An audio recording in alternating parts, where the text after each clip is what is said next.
Alors, Max, évidemment, la grande nouvelle de cette semaine, c'était les 5 ou 6 000 migrants arrivés à Ceuta, l'enclave espagnole au large des côtes africaines, et qui tentaient d'entrer sur le territoire espagnol, de franchir la frontière.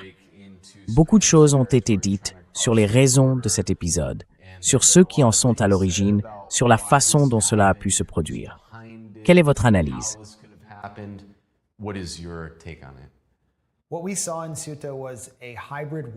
Ce que nous avons vu à Ceuta, c'était une attaque de guerre hybride menée par le Royaume du Maroc. Et ses soutiens, au minimum, s'en réjouissaient et l'exploitaient.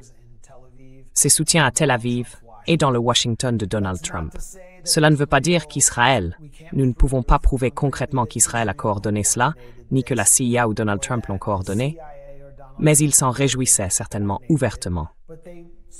Donc, 5 000 Marocains, majoritairement des hommes, se sont en quelque sorte vus dire, à leur grande surprise, qu'ils pouvaient simplement se rendre dans la ville de Ceuta, stratégiquement située près du détroit de Gibraltar, et qui est aux mains de l'Espagne depuis des siècles, avant l'ère coloniale ou la haute époque coloniale.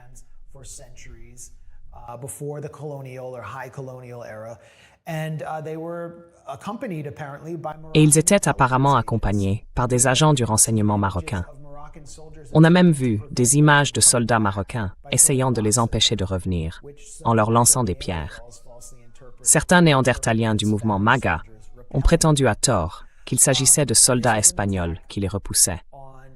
C'était une attaque contre Pedro Sánchez et son Parti socialiste ouvrier espagnol, pour diverses raisons.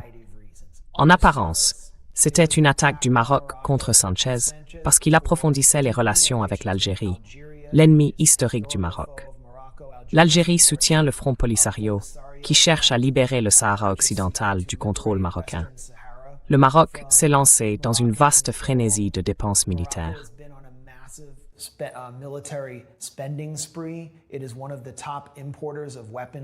C'est l'un des plus grands importateurs d'armes au monde, et cela a forcé l'Algérie à augmenter ses dépenses. Donc lorsque l'Algérie a organisé cette réunion pour parler d'un approfondissement de ses liens avec l'Espagne, le Maroc y a vu une menace directe. Et ils ont autorisé, ils ont instrumentalisé comme une arme leur propre population, majoritairement composée de jeunes hommes, qui doit vivre sous l'un des rois les plus grotesques de la planète, le roi Mohamed VI, qui a été vu à plusieurs reprises ivre à Paris et dont on dit qu'il participe à des orgies là-bas. Bill Clinton s'est rendu à son mariage à bord du jet de Jeffrey Epstein et il n'a rien fait pour s'attaquer aux inégalités massives dans son pays, ni pour offrir un quelconque avenir à ces jeunes hommes, malgré les énormes montants d'aide de l'USAID qu'il reçoit.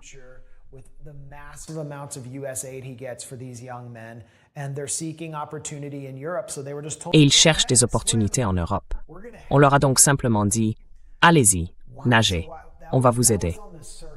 Donc en apparence, c'était pour ça que cela se produisait. Sánchez était attaqué parce qu'il renforçait les liens avec l'Algérie. Mais il y a une autre raison, et elle est très claire. Depuis que Pedro Sánchez est arrivé au pouvoir en 2018, il est attaqué par l'extrême droite en Espagne, par Vox et par le Parti populaire. Ils ont instrumentalisé les tribunaux contre lui. Ils affirment qu'il existe un carrousel de corruption, au point que sa propre épouse va être jugée pour corruption. Elle n'a pas le droit de quitter le pays et lui fait face à un harcèlement judiciaire massif. Ce qui est ironique, puisque le Parti populaire a été évincé à cause de scandales de corruption.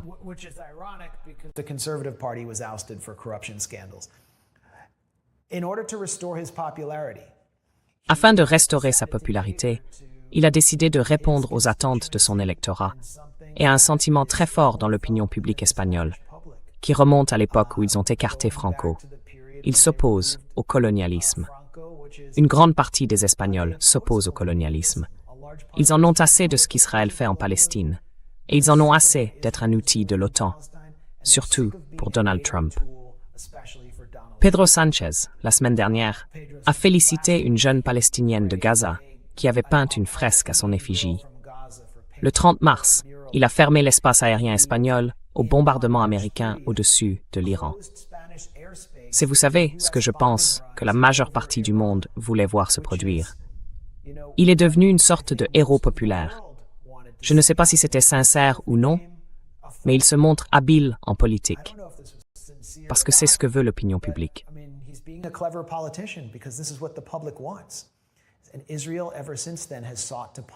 Et depuis, Israël cherche à le punir pour cela. Et donc, avec cette attaque hybride de migrants instrumentalisés, du Maroc vers l'Espagne, on a vu tout le monde sioniste célébrer simultanément, tout en affirmant que toute tentative de relier Israël à cette attaque de guerre hybride relevait de la pire conspiration antisémite qui soit. Yair Netanyahou a en gros déclaré que ce territoire de Ceuta appartient au Maroc. Léo Terrell, le tsar de la lutte contre l'antisémitisme, l'un des plus grands relais d'Israël au sein de l'administration Trump, a célébré cela avec un mème et a dit, en gros, voilà ce qui arrive quand on s'en prend à Israël. Qui d'autre peut-on citer? Itamar Ben-Gvir, le ministre israélien de la Sécurité, partisan du kahanisme, a dit la même chose. C'est ce que tu récoltes, l'Espagne.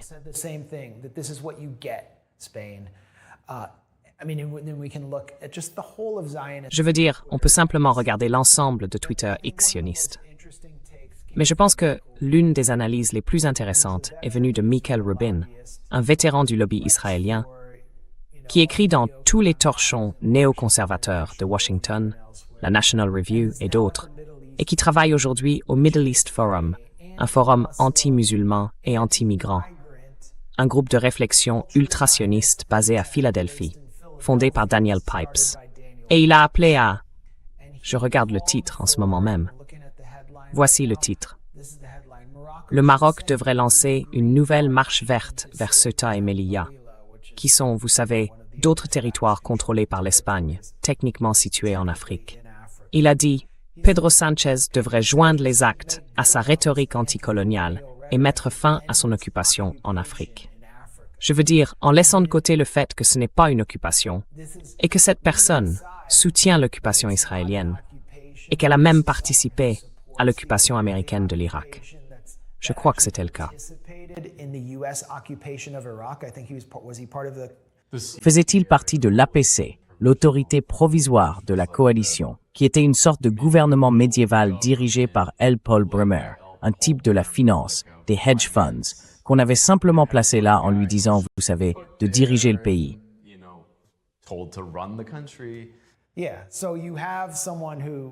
Oui, donc, vous avez quelqu'un qui est, disons, un agent néoconservateur de premier plan à Washington, travaillant pour un groupe de réflexion ultrationniste, et qui appelle à une nouvelle marche verte contre l'Espagne. Qu'est-ce que la marche verte de 1975?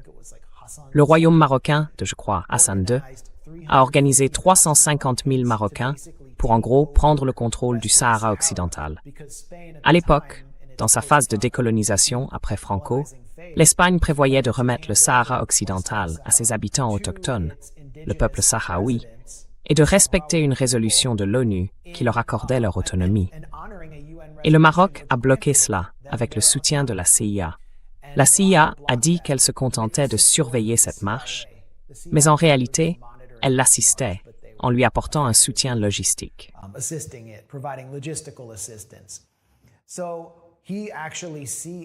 Donc, il célèbre ouvertement cela et en réclame davantage. Il appelle carrément à une prise de contrôle totale de ce territoire par le Maroc. Qu'est-ce que cela signifierait? Cela reviendrait de fait à donner à Israël le contrôle du détroit de Gibraltar. Parce que le Maroc fait partie des accords d'Abraham, ou de ce que j'appelle les accords Epstein. Le Maroc a normalisé ses relations avec Israël. En janvier, il a renforcé sa coopération militaire avec Israël en important des niveaux records de drones israéliens. C'est le meilleur ami d'Israël en Afrique du Nord, et il coordonne ses actions avec les services de renseignement israéliens. Israël les aide aussi à réprimer leur population locale, qui vit sous un panoptique.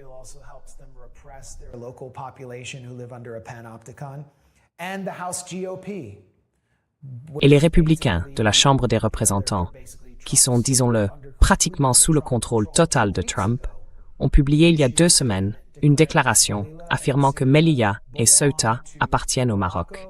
Et ils ont autorisé 40 millions de dollars d'aide à la sécurité pour le Maroc.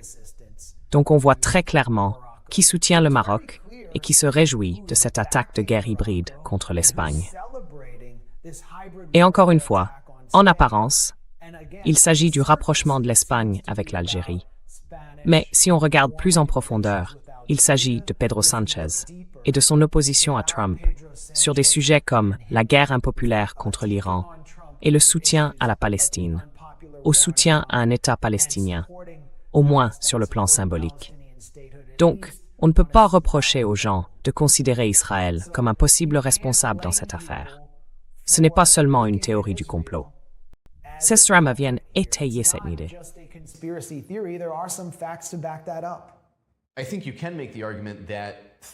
Je pense qu'on peut avancer que le lobby israélien fonctionne en plaçant des gens à différents postes de pouvoir, en finançant leur campagne ou en les soutenant politiquement. Et sur une longue période, il fait accéder des personnes à ces positions importantes. Ainsi, quand il y a par exemple une sorte de différend diplomatique avec l'Espagne, ils se mettent tous à agir sur différents fronts au même moment. Par exemple, vous avez évoqué Michael Rubin. Il écrit cet article sur, vous savez, la décolonisation de Ceuta, 2 semaines après que l'Espagne a dit « Nous n'allons pas participer à cette guerre contre l'Iran ».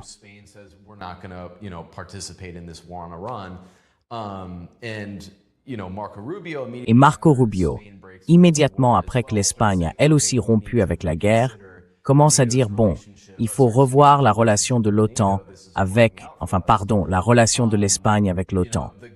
Ça ne nous convient pas. » Le type dont vous avez parlé, celui qui a mis 40 millions de dollars dans le projet de loi au Congrès pour permettre au Maroc de faire avancer ses revendications sur Ceuta, c'est un élu de Floride, Mario Diaz-Balart, qui a reçu des millions de dollars de l'AIPAC. Donc en donnant de l'argent à différents acteurs politiques, en plaçant en gros des agents ou en soudoyant des gens dans différentes parties du gouvernement américain, bien avant ce genre de conflit diplomatique, ce n'est pas comme si ils anticipaient « Oh, un jour, il va falloir, vous savez, baiser l'Espagne » ou qu'elle va se tourner vers la Palestine.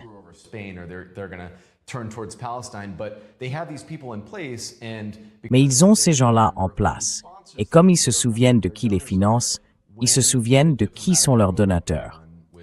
Quand une crise diplomatique comme celle avec l'Espagne éclate, ils se mettent tous à tourner, vous savez, à plein régime, et ils convergent tous dans le même sens. Et dans ce cas précis, ils l'ont vraiment fait de façon remarquable dans l'intérêt d'Israël. Donc, puisqu'on parle de l'influence israélienne aux États-Unis, vous avez été la victime directe d'une campagne de diffamation, d'une chasse aux sorcières visant des journalistes, des militants, toutes sortes de personnes. Ils ont pris vos téléphones. Et vous poursuivez maintenant le gouvernement en justice. Où en est cette affaire aujourd'hui?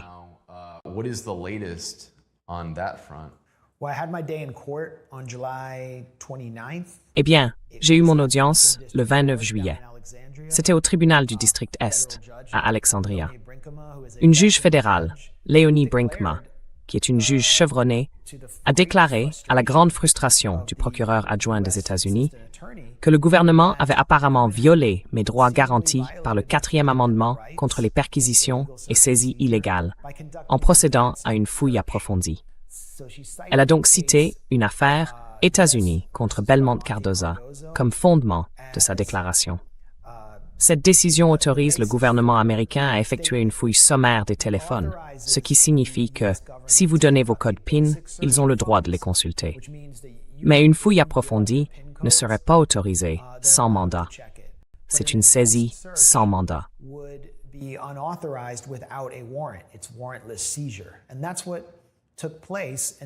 Et c'est ce qui s'est passé.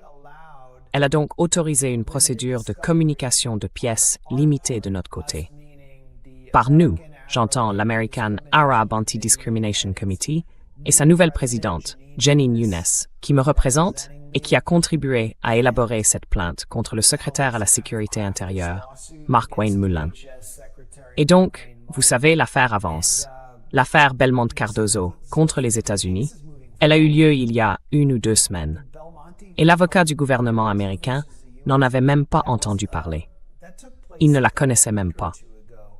Son argument, en gros, c'était qu'on ne pouvait pas autoriser trop de communication de pièces. Sinon, les gens commenceraient à découvrir ce qu'on fait pour pénétrer dans leur téléphone. Et ils commenceraient à apprendre comment l'empêcher.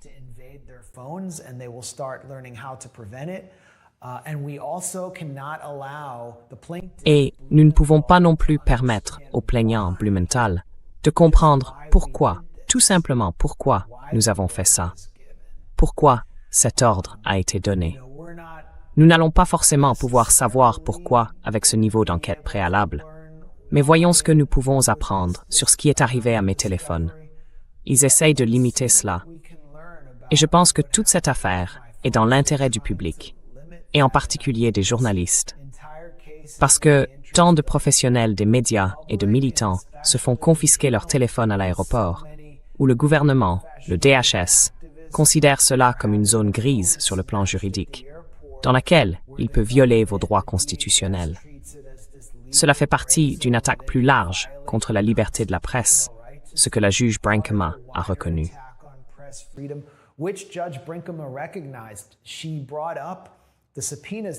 Elle a évoqué les assignations à comparaître que l'administration Trump a adressées à des journalistes du New York Times, ayant écrit un article sur une enquête concernant les différentes failles de sécurité, brèches et insuffisances du Boeing à 400 milliards de dollars offerts à Donald Trump par le Qatar, que Trump a tenté de transformer en Trump Force One.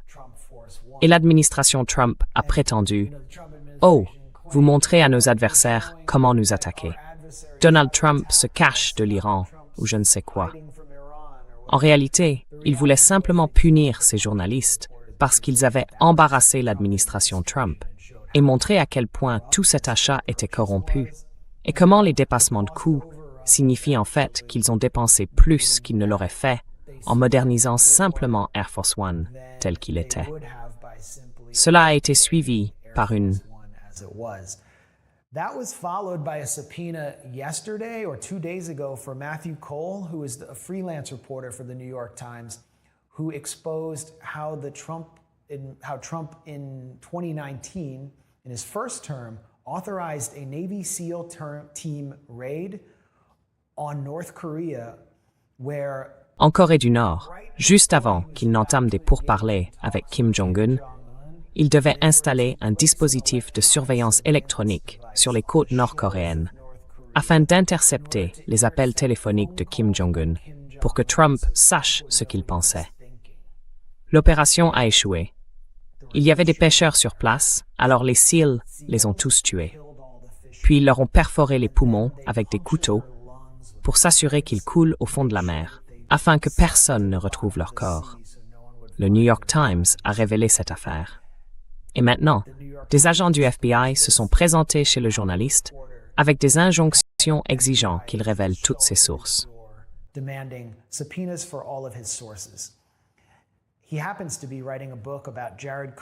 Il est justement en train d'écrire un livre sur la corruption de Jared Kushner, qui engrange, via ses partenaires affiliés, des milliards et des milliards de dollars provenant des fonds souverains saoudiens et émiratis, ainsi que d'autres sources corrompues. Donc ce qui se passe ici est assez clair. Mon cas, je pense, s'inscrit dans l'éventail plus large des affaires liées à la liberté de la presse. Et puis il y a aussi le cas de Samuel Tunick, un militant d'Atlanta opposé à Cop City. Il rentre dans le pays, à l'aéroport d'Atlanta. On lui dit « Donnez-nous vos codes d'accès ». Exactement la même chose qu'on m'a dit.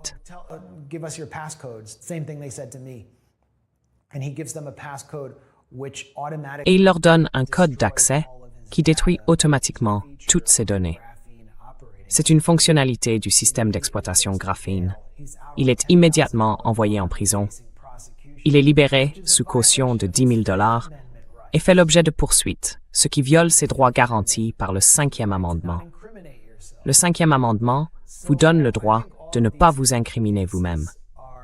Donc, je pense que toutes ces affaires s'inscrivent dans une attaque plus large contre le premier amendement.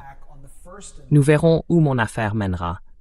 Mais je pense que jusqu'ici, elle a un effet positif pour tous ceux qui travaillent dans les médias et qui contestent réellement le pouvoir, ce qui ne représente qu'une minorité des gens qui travaillent dans les médias. Oui. which is a minority of people working in the media. Et vous savez, on a vraiment l'impression que cette administration et la classe dirigeante au sens large ont tout simplement décidé, on l'a vu très clairement avec la question de Gaza, avec Israël, mais aussi sur ces autres sujets, qu'elles en sont arrivées à un point où elles savent qu'elles ont perdu le débat, que ce soit sur Israël, Cop City ou l'ICU.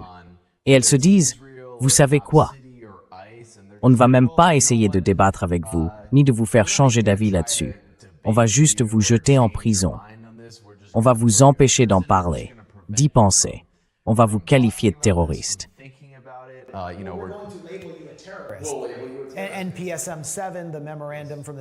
Et PSM-7, le mémorandum du ministère de la Sécurité intérieure, permet au DHS de traiter les dissidents comme des terroristes. On voit que les budgets de la CIA, du FBI ou du Pentagone sont justifiés au nom de la guerre contre le terrorisme, de la guerre contre l'Iran, de la guerre contre la Russie. Et tout cela se retourne contre le pays où leur véritable cible semble être les dissidents sur le territoire national. Ils ont donc créé des étiquettes qui permettent de déclencher de vastes pouvoirs de surveillance et de traiter comme des terroristes des citoyens américains. Antifa. Ils ne sont même pas capables de définir ce que c'est.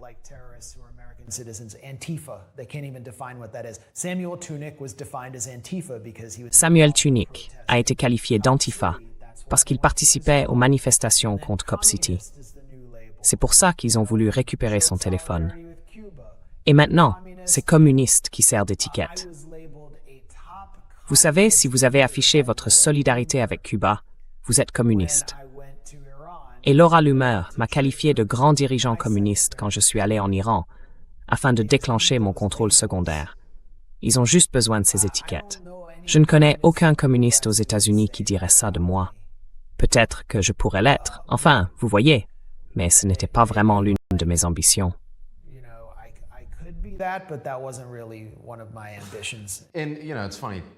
Et vous savez, c'est drôle, parce que c'est exactement ce que les États-Unis accusent d'autres pays de faire. Et vous savez, c'est précisément ce dont nous sommes censés avoir peur.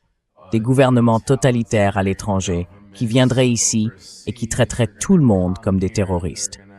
Et vous savez, c'est maintenant exactement ce qui se passe ici. Et tout cela se déroule sur fond qui tourne mal. Oui, quoi d'autre? Quoi de neuf? Quoi de neuf? Vous vous opposez à la guerre contre le terrorisme. Ouais. Alors, puisqu'on parle de guerre qui échoue, il y en a évidemment une énorme qui échoue en ce moment même. Trump a dit qu'il allait lancer contre l'Iran les plus grandes frappes depuis la Seconde Guerre mondiale. Il s'est encore dégonflé là-dessus. Qu'est-ce qui se passe? Pourquoi Trump retient-il sa frappe massive?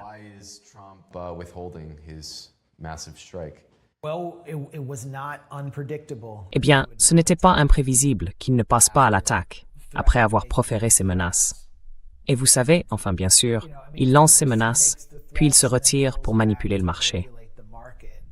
L'Iran affirme avoir documenté 9 milliards de dollars de transactions d'initiés aux États-Unis. C'est aussi pour ça qu'il y a, disons, un mème qui circule, montrant que le détroit d'Ormuz est fermé le week-end et ouvert toute la semaine. Mais nous avons parlé, la semaine dernière, du fait que les munitions américaines sont gravement épuisées.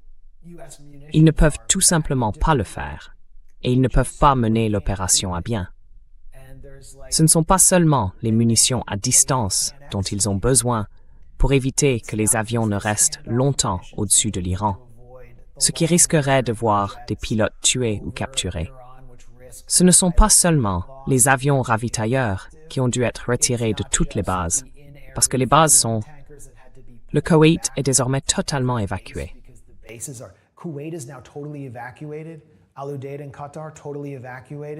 Al-Udeid, au Qatar, a été totalement évacué. Le démantèlement des bases avance à grands pas. Et ce n'est pas tout. Il y a aussi les missiles intercepteurs. Un nouveau rapport est sorti lundi dernier, publié par le Centre d'études stratégiques et internationales. Ce n'est pas vraiment Responsible Statecraft. C'est plutôt un cercle de réflexion pro-guerre.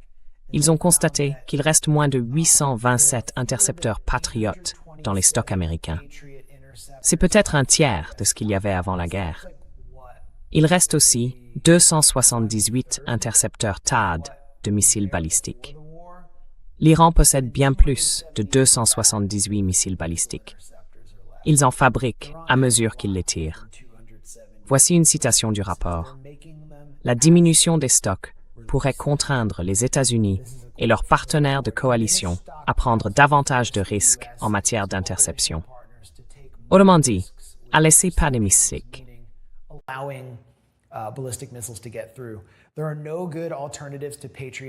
Il n'existe pas de bonnes alternatives aux Patriot et aux THAAD pour la défense contre les missiles balistiques. Donc c'est fini. C'est réglé. Et il n'y a pas d'objectif clair. Ils ne savent même pas ce qu'ils combattent. Personne ne sait pourquoi ils se battent, si ce n'est pour rouvrir le détroit d'Ormuz, qui était ouvert le 28 février. Un nouveau rapport indique que le Pentagone cherche des moyens créatifs de faire pression sur l'Iran, parce qu'ils n'ont plus de moyens. Peut-être qu'ils pourraient larguer à Téhéran la dame aux cheveux Masih Ali-Nejad, pour qu'elle crie sur Mojtaba Khamenei et lance une nouvelle protestation. Je ne sais pas comment on appellerait ça. Femme, vie, liberté. Ah, attendez, on a déjà essayé ça. Je ne sais pas. Trouver un grand cheval de bois, et faire entrer les Kurdes dans le cheval. Ils ne sauront jamais ce qui leur est tombé dessus. Ils n'ont pas, à West Point, toute une école de guerre où ils imaginent des moyens créatifs de faire les choses. On dirait qu'ils sont à court d'idées. Ce ne sont pas les Israéliens qui sont censés avoir le plan directeur. On ne dirait pas. Donc oui, ils se sont heurtés aux dures réalités du terrain. Ils ont totalement échoué. Et puis il y a je pense que la grande raison, c'est que la réserve stratégique de pétrole est à son niveau le plus bas depuis 1983. Les États-Unis manquent d'énergie et ne sont pas en sécurité sur le plan énergétique. Et notre ami Hekmat Abou-Kater a écrit, pour Responsible Statecraft, une excellente analyse de l'épuisement de la réserve stratégique de pétrole.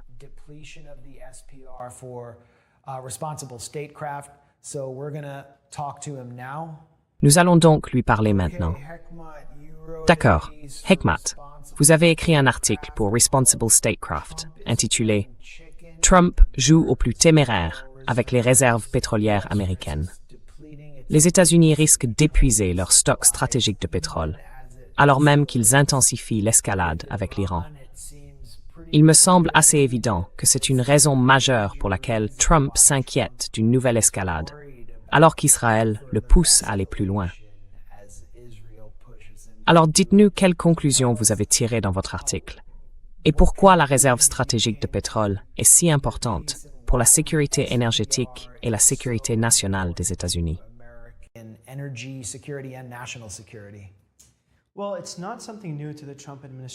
Eh bien, ce n'est pas nouveau pour l'administration Trump et ce n'est certainement pas nouveau pour Trump lui-même.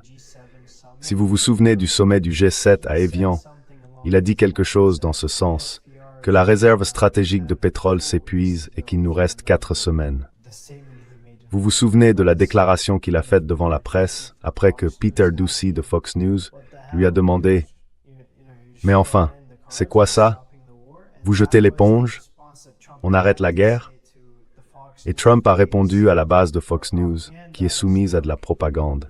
« Écoutez, la réserve stratégique de pétrole s'épuise. Il nous reste 4 semaines. » Mais Trump est imprévisible, même pour lui-même. Donc un jour, il reconnaît la menace qu'il fait peser sur nos côtes, sur le peuple américain, en mettant en danger notre réserve de sécurité nationale, c'est-à-dire la réserve stratégique de pétrole. Mais le lendemain, d'autres forces l'influencent.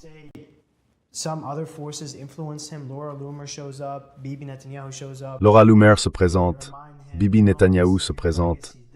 Il lui rappelle, non, voilà quel est votre héritage. C'est ça qui compte. Pas la sûreté, la sécurité et la prospérité à long terme des gens qui vous ont élus, ni de ceux qui ne l'ont pas fait. Mais le peuple américain sait que ce qui compte, c'est que vous réussissiez à changer le régime en Iran. Alors il retourne sa veste, il oublie les intérêts du peuple américain. Donc, je suis sûr qu'il comprend que c'est quelque chose qu'il faut préserver. La réserve stratégique de pétrole approche désormais les 300 millions de barils. Et ce n'est pas entièrement la faute de Trump, bien sûr. Il faut être juste. Biden, en 2021, dans le cadre de la réponse au Covid, a puisé 50 millions de barils. Puis en 2022, en réponse à la guerre russe, à la guerre en Ukraine, il a puisé 180 millions de barils, soit environ 1 million par jour pendant une année entière.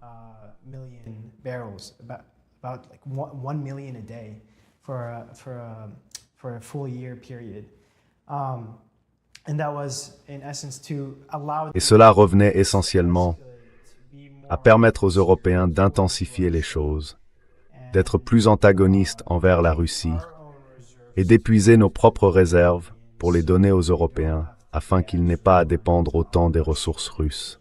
Donc ce n'est pas seulement la faute de Trump, c'est la faute de Trump et de Biden. Mais tous les deux ont été imprévisibles sur une question qui est absolument essentielle pour notre sécurité, à nous Américains. Pourquoi c'est essentiel? C'est notre fonds de réserve pour les mauvais jours. C'est essentiellement ça.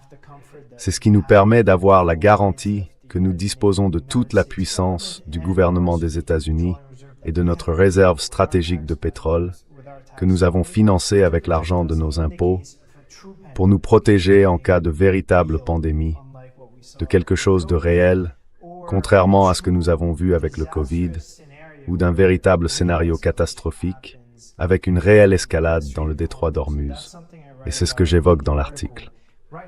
Pour l'instant, nous n'avons pas vraiment vu les Iraniens devenir irrationnels. Ils ont gardé l'espoir de parvenir, d'une manière ou d'une autre, à une forme d'accord diplomatique avec l'administration Trump, que ce soit par l'intermédiaire des Pakistanais ou des Omanais. Mais ils espèrent pouvoir préserver leur régime, leur gouvernement et la sécurité de leurs dirigeants.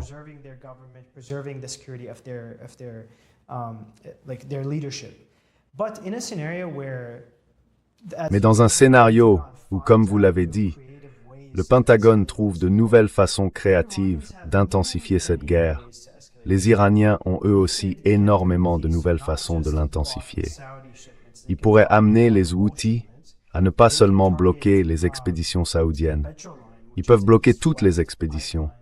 Ils pourraient viser le pétroline, le pipeline Est-Ouest que l'Arabie saoudite utilise pour contourner le détroit d'Ormuz et acheminer son pétrole vers la mer Rouge. Ils pourraient très facilement le viser. Et ils pourraient même viser l'ADCOP, le pipeline émirati, qui contourne lui aussi le détroit d'Ormuz en faisant sortir le pétrole plus près d'Oman. Mais ils pourraient aussi potentiellement provoquer un Ever Given 2.0. L'Ever Given, j'imagine que tout le monde s'en souvient.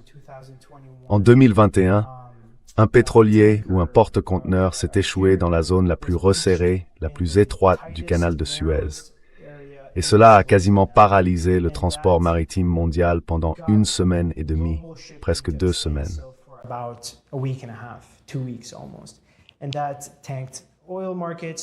Et cela ferait plonger les marchés pétroliers, ferait plonger les marchés boursiers.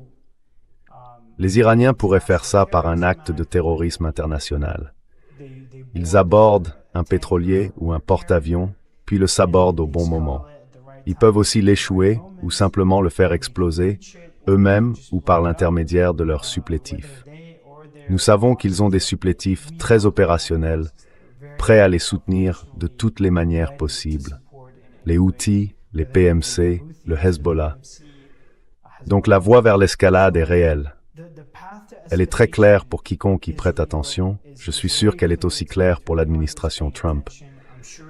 Mais c'est un risque qu'elle est prête à prendre avec notre SPR, notre réserve stratégique de pétrole, qui concerne votre sécurité et la mienne, celle de vos enfants et celle des générations d'Américains à venir.